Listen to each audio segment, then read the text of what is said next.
Isa pa, pag-usapan natin ha, pag-usapan din natin itong ito pong si pinakamalupit na reporter reporter diyan po sa Malacanang. Dahil dito po napahiya po si Aling Claire na naman. Aling Claire, araw-araw ka nalang napapahiya. Sa bagay, kung nga naman, kasi alam mo mga kababayan kung ikaw nga naman ang tagapagtanggol, tagapagsinungaling ng Malacanang, napakahirap. Yun lang po. Yun lang Doon po. po sa nabanggit ninyong 7 pisong baba ng Duterte administration, pwede po ba ninyong i-clarify yon kung talagang 7 piso, gagawin 7 piso kada kilo yung bigas that time? Or yung sinasabi po ng dating Pangulo na reduce o bawasan lang ng 7 piso yung presyo po ng bigas? Pitong Nasa pito. news na po yan. Maaari po niyong i-refer po ang news patungkol po dyan. So, malinaw po na reduce po yung nabanggit. Pero kayo sabi ninyo sa inyong vlog po ba yun or whatever, yung 7 piso, sabi niyo pangako 7 piso at parang sort of ganun. Pwede po ba? Grabe. Sinagot yan na nung una. Nasa ano na po yan? Tapos talagang idiniin pa ni palakpakan naman natin ito si ma'am. Hindi niya tinantanan si Madam Claire. Tingnan niyo mama, magko-call a friend na yan si Madam Claire. Hindi niya masagot eh. Kasi alam niyang mali. Nag-trending na. Nagulat ako eh. Hindi, walang biro. Ako po kasi, hindi po ako yung tipo ng taong pag may nakita sa social media, hahanap ako na magte-trending. Hindi ko ugali yun. Ako, basta nakita kong meron kasinungalingan o meron akong nakitang sablay, basta gagawan ko ng video yan. Ginawan ko yung video, yung 7 pesos na sinasabi niya. Nakikita niyo yan. Nagulat ako, nag-trending. Sa TikTok ko naman, naban. Siguro ni-report ng mga trolls nila na na community guidelines daw. Sa Facebook, tuloy-tuloy po. Grabe ho yung shares. Grabe as in. Nagulat po ako kasi tama nga naman eh. Minsan kasi, ang mga Pilipino, naghahanap lang sila ng alam nilang mali. Alam nilang mali yung paliwanag ni Aling Claire. Alam nilang mali yun. Kaya lang, hindi naman sila masyadong involved sa politika, hindi naman sila karamihan, hindi sila public, ika nga. So private lang sila, hindi masyado maraming followers, pili lang ang kanilang friends, pero alam nilang mali si Aling Claire. So pag nakakita sila ngayon ng vlogger na same ang kanilang pag-unawa doon sa sinabi ni Aling Claire, natutuwa sila at kaya nila sinishare. Kasi same sentiments lang din naman sila. So parang instead na sila na yung mag-post, isi-share na lang nila. Kaya kumalat po yan yung 7 pesos na sinasabi ni Pangulong Duterte na reduce. Reduce po. Pag sinabi mong bawasan ng 7 pesos, hindi ibig sabihin nun bawasan hanggang maging 7 pesos. Diyan nagkamali si Aling Claire. Feeling ko nakarating sa kanya. Kaya ito, tinanong nung reporter, tameme na ho siya. Hindi na po siya makasagot. Ang sagot lang niya, Linawin lang natin yun para hindi naman na pagmula ng fake news. Sa vlog po ba? Nakita na panood po sa Hindi po yata yun nabanggit sa press briefing. Ibig sabihin, wala sa usapan niya na itatanong nyo. Wala sa usapan yan. So, wag nyo nang itanong, ha? Opo, hindi po sa press briefing. Parang you're talking na pinapakita nyo pa yung SONA something ni PRRD. Para lang po magkaroon ng sa halip Hindi na... po yung pahayag ng Pangulo. Nandito po tayo sa ating press briefing para ihayag po ang direktiba, announcements ng palasyo. Hindi po patungkol sa aking pagbablog.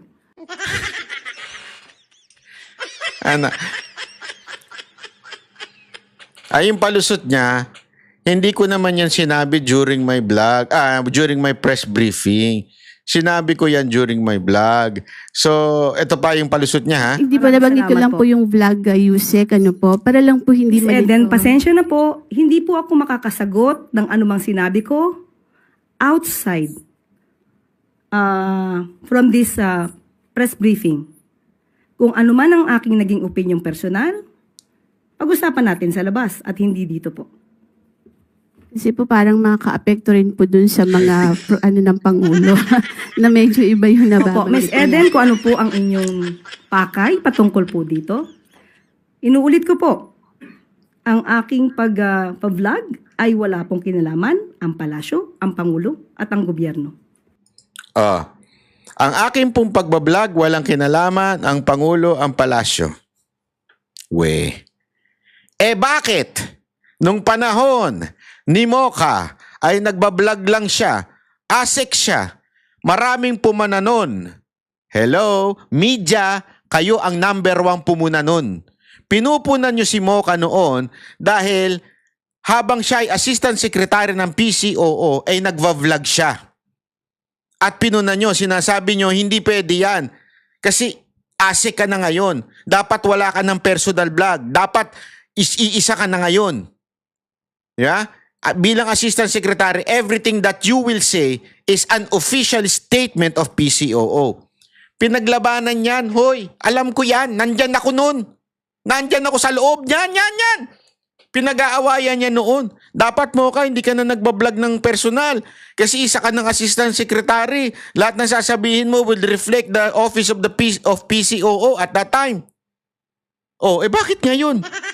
Eto mismo, Ito mismo, hindi lang Assistant Secretary, USEC po ito. Ang USEC po ay mas mataas sa Assistant Secretary. At hindi ka lang po USEC, ikaw ay press officer. Hindi man tagapagsalita ang tinatawag nyo ngayon, pero ngayon ikaw ang nagbibigay ng briefing. Ang taas ng posisyon mo compare kay Asik Mocha. Pero ano ginawa? Hindi.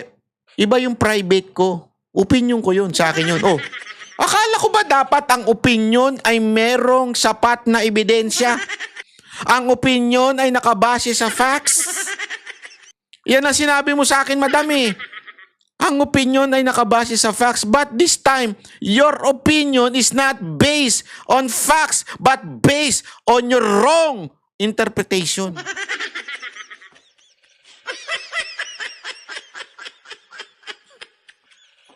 Madam, pag ako napa-English na, seriousness yan. Di ba? Ngayon, Lul, ang palusot mo, opinion mo na lang yan, personal opinion mo. Madam, that has something to do with your credibility in bringing the truth.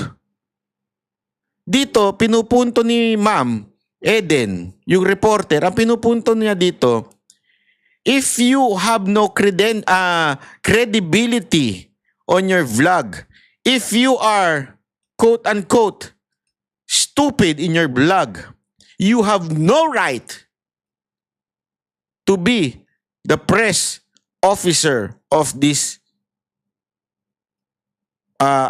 office. Di ba? Wala kang karapatan. Yun ang sinasabi, if. Yun nga, kaya nga niya tinatanong eh. Kinaklaro niya. Tinatanong niya, ma'am, para lang po malinaw. Ano po ba ang totoo doon? Kasi tila, quote-unquote, katangahan o stupidity yung inyong maling interpretasyon. Kaya nga niya tinatanong, ma'am, ano po ba ang talagang totoong dahilan na sinabi niyo po yun at kinote niyo po yun? Ano ba talaga? How can you justify the mistake that you have committed? Parang ganun ang dating niyan. Inaalam para siguraduhin na ma'am, yung mga sinasabi mo ngayon ay tama. So, ano ibig sabihin doon? Hindi yan personal attack ni Miss Eden. Yan po ay sinasabi niya dyan na sandali. Ma'am, how can we believe what you're saying here if mali-mali ang sinasabi mo doon sa labas? Akala ko ba galit kayo sa fake news? But doon sa area na yon, you are spreading fake news. That's a false news. Yung sasabihin mong sinabi ni Duterte na gusto niyang ibaba ng 7 pesos ang bigas, that's fake news. Walang sinabi si Duterte na gusto niyang bumaba ng 7 pesos ang kada kilo ng bigas. Ang sabi niya gusto niyang ibaba ng 7 pesos yung kasulukuyang presyo ng bigas at that time. In other words, anong dahilan mo at sinabi mo itong fake news? Yan ang tanong sa'yo ni Miss Eden. I-justify mo ngayon sa amin kasi ikaw ang tagapagsalita dito sa opisina na ito. Hindi ho siya sumagot. Ano ending? Call a friend. Let's move on. Oh, sabi nung kasama niya, let's move on. Now, you understand. Why am I saying this? I'm not saying this to humiliate Aling Claire. Just to be clear. Hindi ko sinasabi na siya po ay tanga. Hindi ko po siya sinasabi na siya po ay stupido. Hindi ko po sinasabi yan. Ang sinasabi ko lang po mga kababayan ay ano ba talaga ang katotohanan? Huwag niyo pong piliin ang katotohanan at sasabihin yung fake news yung ibang tao. Kayo po ang mismong nagpakalat ng fake news. Lagi niyong pinagbibintangan ng mga vloggers. Lagi niyong pinagbibintangan si VP Sara Duterte nagpapakalat ng fake news. Dito sa video na ito, huling-huli kayo ay nagpakalat ng fake news. Hindi mababawi yan. Huling-huli kayo. Nasa video ko po yan. Pinakita ko po, nasa TikTok po yung kalat po yan. Huling-huli na kayo ay nagpakalat ng fake news. Dito ka magtataka. Kung panahon siguro ni Mocha ito at ni Pangulong Duterte, sigurado ako trending yan sa lahat ng media. Andaan ninyo. Magkamali lang si Mocha, ng spelling lang, kahit naman ako may kasalanan talaga nun, trending po ya kagad dyan. Lahat ng media umaatake. But this time, ito'y lantarang pagpapakalat ng fake news. Walang media na pumuna. Anong tawag nyo sa mga media? Media noche? O media bias? With ED? O baka naman bayaran? Kayo na lang po magsabi kung ano sa tingin ninyo ang mga media ngayon. At tila tikom ang mga lintik na mga bibig. Akala mo dati tagapagtanggol ng katotohanan. Ngayon, eto lantaran ng fake news, hindi man lang nila punahin. Yung fake news nga ng Pangulo, hindi nyo pinuna. Yung tagapagsalita pa, hindi nyo na rin pinupuna. Ano ba kayo? Ba't pa kayo naging media? Tangnan nyo. Sorry. Wala naman ako pinapatukuyan kung sinong media yun. Yung mga media na hindi naglabas. Maraming salamat po. Ako po si Banat Bay. Kita-kits po tayo. Sana i-share, like ang video na ito. Okay? Guys, nako, bye-bye. Sige po, mabuhay po ang Pilipinas. Tandaan niyo, Duterte lang ha. Duterte. Huwag na kayong bumoto ng iba. Kung gusto ninyo tumaas ang tsansa, dali, bago ko pala ending to. Kasi meron po nagsasabi dyan na yung mga IME vloggers, sinasabi nila, nandun na sa sa 11 to 18 si Bam Aquino at saka si IME. Konti na lang, kaya iboto natin si IME Marcos. Hoy, mga gunggong. Ang kasunod doon, si Jimmy Bondoc at saka si Marcoleta. So bakit mo sasabihin si IME ang iboto? Huwag mong iboto si IME. Huwag mo iboto si Bam Aquino. Iboto mo Duterte lang, aakyat yung dalawa. Pag ibinoto mo Duterte at saka si IME, eto sila isipin mo to si Bam Aquino, si IME, Jimmy, at saka si Marcoleta. Although, sabi ko nga sa inyo, hindi ako naniniwala na totoo yung survey. Although, I assume natin totoo. Yan po ang posisyon nila, 11 to 18 yan. Okay? So kung kayong Duterte supporter, hindi bumoto kay Bam, hindi bumoto kay IME, etong dalawa may chance ang umangat. Di ba? Kasi nga hindi nyo binoto itong dalawa. Pero kung hindi nyo binoto si Bam, binoto nyo si IME, binoto nyo Duterte, ganyan na nga angat yan. Hindi pa rin papasok yung dalawa. So common sense. Etong mga nabayaran ni IME, hindi ko alam kung nabayaran ba. Ewan ko. Bahala kayo. Pinagpipilitan iboto nyo si IME. Di lalong hindi makakapasok tong dalawa. Kailangan nga maligwak to Huwag kayong tatanga-tanga. Pagpipilitan nyo ng mga punyetan yung strategy. Kung gusto nyo talaga manalo yung Duterte, dahil yan po ang sinabi ni Pangulong Duterte, yan ang sasabihin ko sa susunod kong video, meron sinabi si Pangulong Duterte. Ano kasi dari ka doon? Nanginginig-ginig pa. Hindi, meron sinabi si Pangulong Duterte. Doon lang tayo sa 10. Huwag na tayo marami pang Banat Bay, akala ko ba si pangalan nito? Yung dalawa, okay yung dalawa, si Hunasan at saka yung isa pa. Nasa baba po sila, medyo malayo-layo sila. So, kung nag-Duterten ka, nasa taas na sila, hindi maapektuhan kasi nasa baba po yung iba. Malayo po si Kerubin at saka si Hunasan, nasa baba po sila. Kaya sinabi, alam niyo ba, ito makinig kayo mabuti. Sa tingin ko kung bakit sinabi ni Pangulong Duterte, si Kerubin at saka si Hunasan, aside from sila ay men in uniform, talagang gusto ni Pangulong Duterte ay men in uniform, sa tingin ko kaya sinabi to, para kayong mga Duterte supporter, mahati. Ano ibig sabihin ko na mahati? Kasi nga, in-endorse ni VP Sara Duterte si Amy. Kanino kayo ngayon makikinig kung ikaw ay Duterte supporter? Kasi ang palabas ito mga putang inang mga Amy vloggers na to, ang palabas nila, makinig kayo kay VP Sara Duterte, iboto nyo si Amy. Strategy yan. Paano ngayon? Ang sabi ni Duterte, iboto to si dalawa. So kanino kayo makikinig? Di ba? Kaya sinabi ni Pangulong Duterte itong dalawan to, para yung mga Duterte supporter, it's either ang iboto si Amy o itong dalawa. Nagigets nyo? Kasi kung tanggalin mo, si Amy na lang at saka itong dalawa. So hati ka ngayon. Di ba? Mahahati. Yung mga Duterte supporter na dati supposedly ay gusto lang nila si Amy kasi in-endorse ni VP Sara Duterte, yung iba lilipat ngayon dito. So sa madaling salita, sa tingin ko, ito'y opinion ko lamang, maaaring mali. Sa tingin ko, kaya sinabi ni Pangulong Duterte itong dalawa ay para hindi ninyo iboto si Amy.